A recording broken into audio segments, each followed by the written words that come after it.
students, welcome to newspaper highlight series of Ajmal IS Academy. In this series, we will see some newspaper articles and how to study them for mains and prelims perspective. So let's start the session. Our first article is regarding India's updated climate pledge, as India has recently updated its NDCs.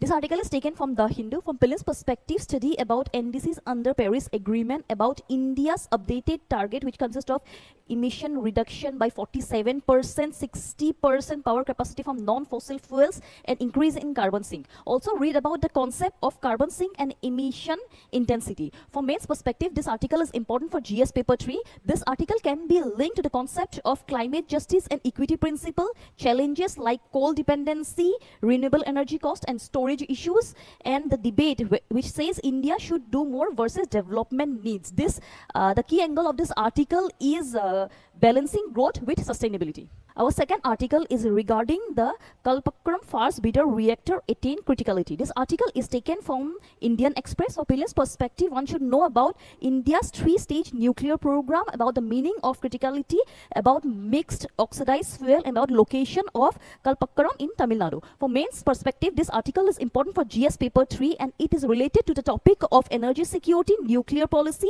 importance of thorium economy, and indigenous technology and strategic atomic. Next article is related to delimitation, women's reservation, and political dynamic. This article is taken from The Hindu, as state election is happening in 5 states, so the issue of women reservation is in news. For prelims perspective, one should study about the Nari Shakti Vandan Adhiniyam, about delimitation, its meaning, process, and year it took place, as it has been previously asked on UPSC prelims, and about census role in state allocation. For mains perspective, this article is important for GS paper 2 and can be linked to the topic of federalism, representation, and electoral fairness, women's political empowerment, and issues like rotation and outdated data.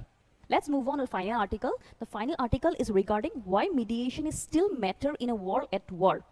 This article is taken from The Hindu. From prelims perspective, one should know about the UN Article 33, about the Hague Convention, about certain terms such as mediation, arbitration, and conciliation. From mains perspective, this article is important for GS paper 2 international relation point of view. This can be connected to role of mediation in global conflict, case study like Camp David and Oslo Accord, and the relevance of mediation in Iran-US conflict. That's all for today, and for a more detailed analysis of current affairs topic, visit the Ajmal IS Academy website. Thank you.